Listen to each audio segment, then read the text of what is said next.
outside the scope of Article 3C of the Constitution of India.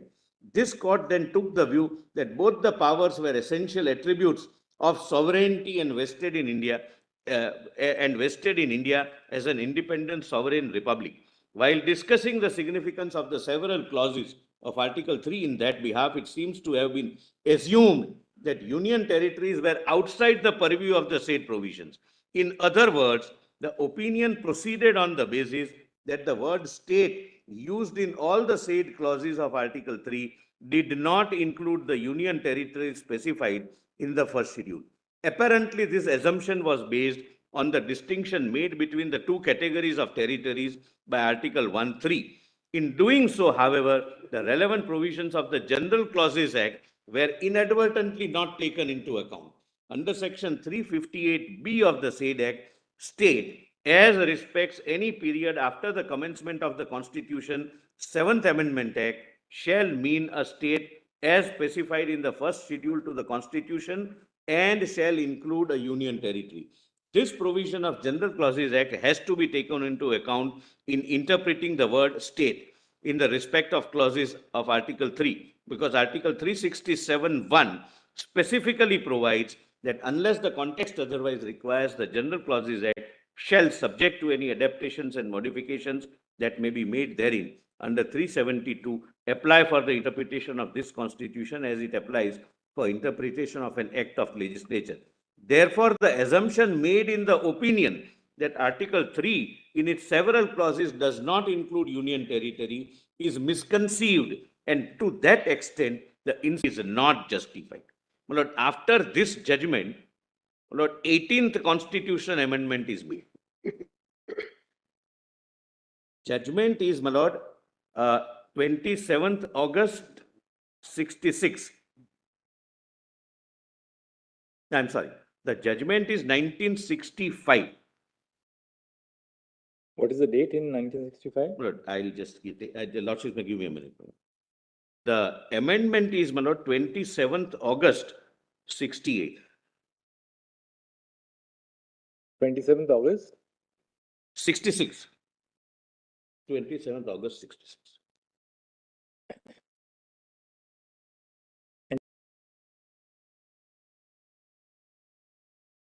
By which, my Lord, these explanations came to be added. Right. That state includes UT. That was, my Lord, result of this Ramkishore Sen judgment. My Lord, if your Lordship would like to see where it is PDF volume 6, case compilation volume 6. For what? Ramkishore judgment. Ramkishore judgment. Your Lordship wanted Ramkishore judgment. 11th August 1965. All right.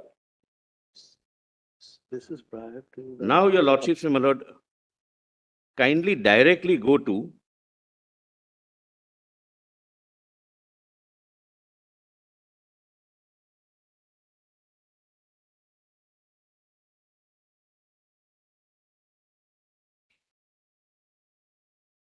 Lord, your Lordships have seen page 1 High Court, and thereafter, my Lord, 9. State of West Bengal.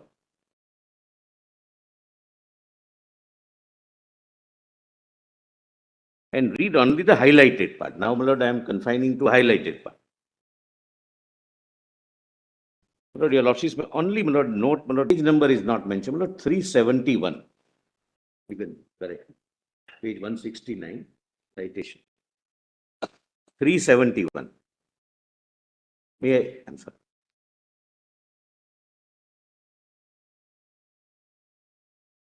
Look, this is a judgment by 6 honorable judges bench.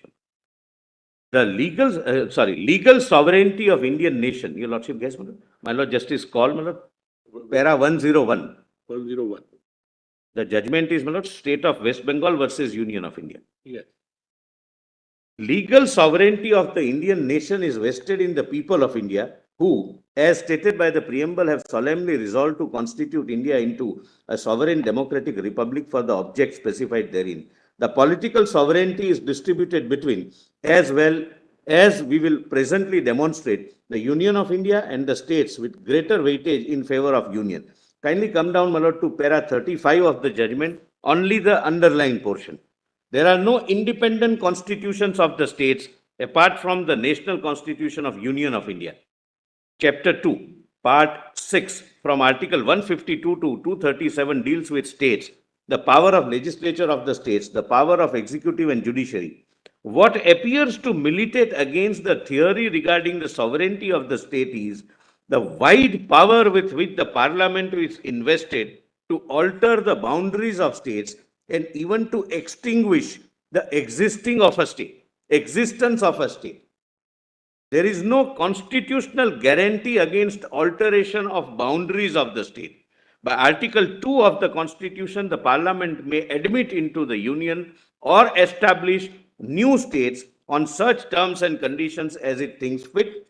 And by Article 3, the Parliament is by law authorized to form a new state by redistribution of territory of a state or by uniting two or more states or parts of states or by uniting any territory to a part of the state, increase the area of any state, diminish, etc. Then 4 lines from thereafter, Parliament. The word starts with Parliament. Parliament is therefore by law invested with authority to alter the boundaries of any state and to diminish its area so as even to destroy a state with all its power and authority. That being the extent of the power of Parliament, it would be difficult to hold that the Parliament which is competent to destroy a state is, on account of some assumption as to absolute sovereignty of the state, incompetent effectively to acquire by legislation designed for the purpose of property owned by the state for government purposes. Then next is, my lord, again, Babulal Parathe is 5 judgment. Babulal Parathe, this is different, my lord, not that 19(1)A judgment. That is also Babulal Parathe, my lords, recollect, my lord, freedom of speech and expression.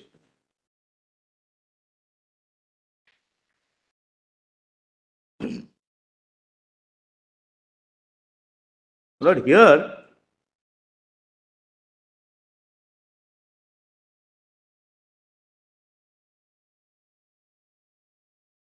views, my lord, the assembly's views were taken from Bombay Assembly for ABCDE areas. And when the Reorganization Act, Act was passed, my lord, it was some additional areas were also, my lord, therefore that was under challenge. We proceed now to consider these contentions. It is necessary to state at the outset that our task is to determine on a proper construction the true scope and effect of Article 3 of the Constitution with particular reference to second condition laid down by the proviso thereto. We bring it to our task such consideration as are germane to the interpretation of an organic instrument like the Constitution, but it will be improper to import into the question of construction doctrine of democratic theory and practice obtaining in other countries unrelated to the tenor, scheme and words of the provision which we have to construe. Lord, kindly come to the later part, my lord. Article 1 of our Constitution, Lord, somewhere in the 10th line from bottom of 170. Does your lordship get, my lord? Yes. Article 1 of our Constitution says that India is a union of states and the territories thereof are specified in the schedule. There is therefore no difficulty in understanding what it meant by expression state in Article 3. It obviously refers to states in the first schedule, and the legislature of state refers to the legislature which each has under constitution. That being the position, we see no reason for importing into the construction of Article 3 any doctrine, consideration of the sanctity of rights of states, or even for giving an extended meaning to the expression state occurring therein. None of the constituent units of Indian Union was sovereign and independent in the sense the American colonies or Swiss cantons were before they formed their federal unions. The Constituent Assembly of India, deriving its power from the sovereign people, was unfettered by any previous commitment in evolving a constitutional pattern suitable to the genius and requirement of the Indian people as a whole.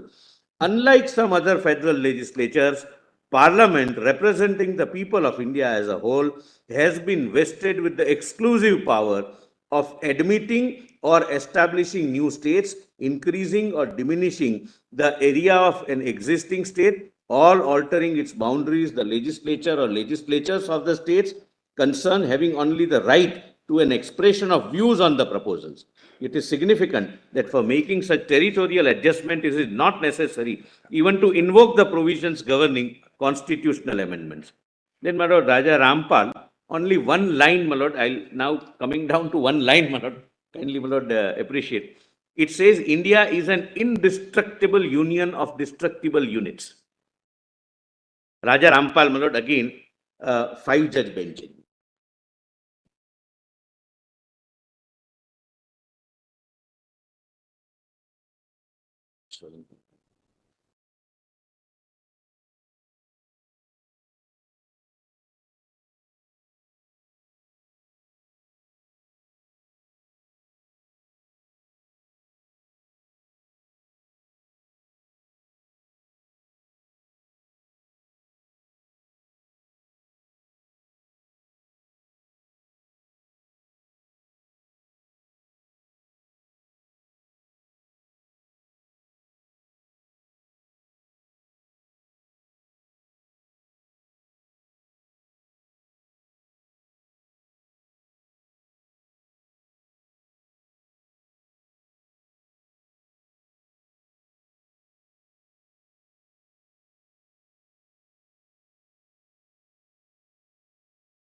Law, my lord, I am pointing out. I am not pitching that argument that high, my lord. What we have done is, as a temporary measure, as it is clear from day one, the parliamentary debates, that we have created two units, namely two union territories, and one union territory is with legislature, the power vested with the power of police with the center, because of the very peculiar nature of the states. Rest everything they have, what state has. Pointed out two instances where it has happened. First was Punjab.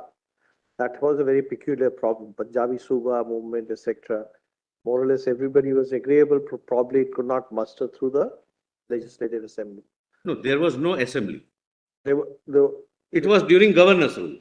no, I understand that, but earlier it could not muster through the division of Punjab between Haryana and then parts of Punjab going to Union Territory first, even Himachal Pradesh, then Himachal Pradesh itself becoming a state. And then probably Cochin and Travancore is the other example which is given. The third is this. This is a way, because once you suspend the proviso, then virtually the power of the state governments are taken away. The representation of the state is represented by the will of the people of the larger country. Correct. Can lead to. That is, my lord, touched upon in Bomai, S.R. Bomai. My lord, please come to page 173. Even this question was, my lord, considered in Bomai judgment. We read Bomai judgment for a different issue, but this was also one of the consideration, one of the factors which fell for consideration of the court. Page 173.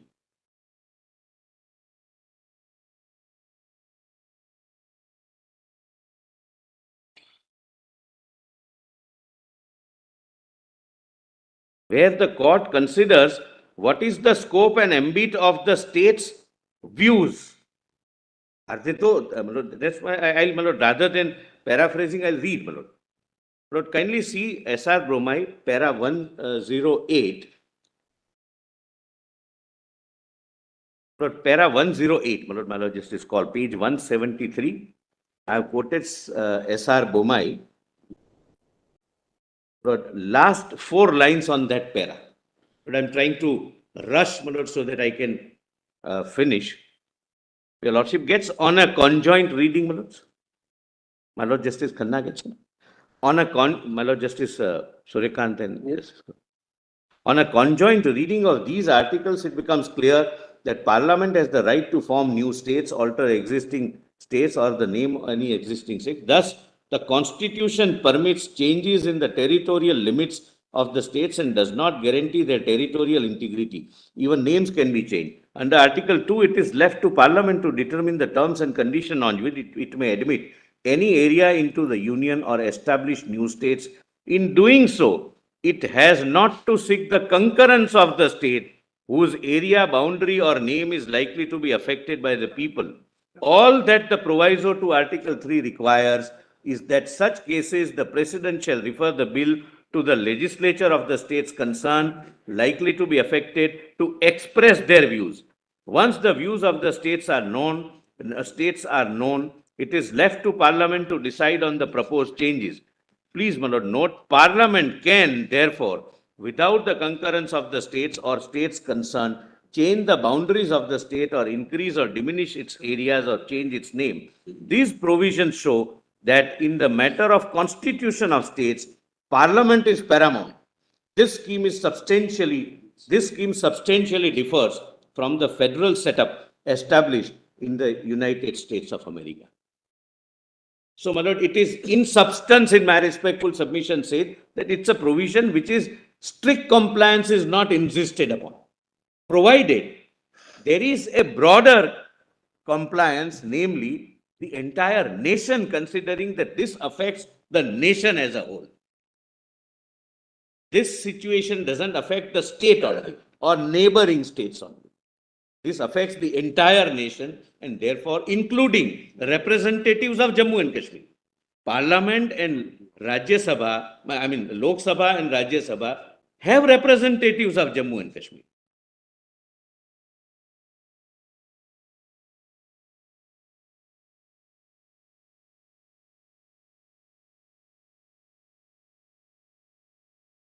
So, these are my judgments on 3 and 4. Would your lordships like to have a bird's eye view of the Act? All right. Lord, volume 3, documents, page 112. I won't take more than, my lord, 5 minutes to do this. I am, my lord, tempted to show this because nobody has shown, which could not have been my objection, but without showing several statements were made that we are reduced to nothing, everything is taken up. Therefore, my lord, it is my duty to point out just bird's eye view, my lord. Page 112. Volume 3. Volume 3, document volume 3, my lords. Page 112.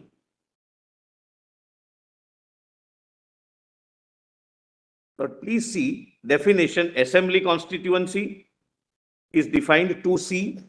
It has all attributes of a state. It is state with attributes of a state.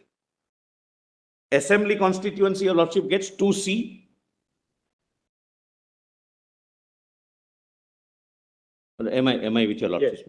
Then election commission 2D, then 2G, my lord, on the next page, 113, 2G legislative assembly, J population ratio and union territory. Please, my lord, see the formation of union territory of Ladakh without legislature. Correct, my lords? Then no reduction.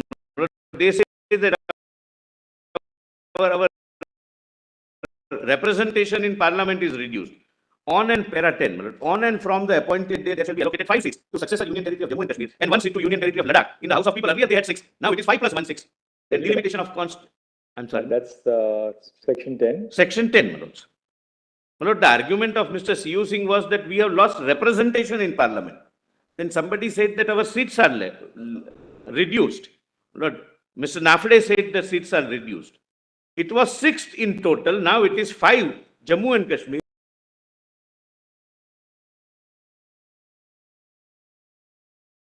Then, my lord, 12. Every sitting member of the House of People representing a constituency which, on the appointed day by virtue of the provisions of section 10, stands allotted with or without alteration of boundaries to the successor union territory of Jammu and Kashmir or union territory of Ladakh, as the case may be, shall be deemed to have been elected to the House of People by that constituency as so allotted. So they continue as the Lok Sabha members. Then 13. all and from the appointed date, the provisions contained in Article 239A, which are applicable to Union Territory of Puducherry, shall also apply to the Union Territory of Jammu and Kashmir. So, my lord, now, my lord, this is amended. My lord, this is amended. What is placed is not amendment. My lord, I'll just place your lordship, my lord, the copies of the amended act. I'm not reading from this act, my lord, I'll give copies to the other side also. Because this has all the acts which are made applicable, which were not applicable, central acts, including beneficial legislation. And suitable amendments in the local acts. Local acts are retained if they are not repugnant to the central acts, with suitable modifications, making them constitution compliant. Well, this is amended, section 13, because the argument was that now we can't vote. MLAs of Jammu and Kashmir cannot vote.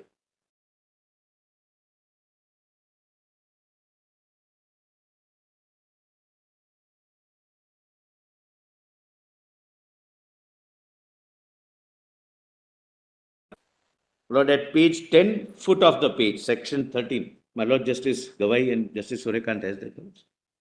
Page 10 of this book, my Lord, amendment is in this book, therefore, my Lord, I am.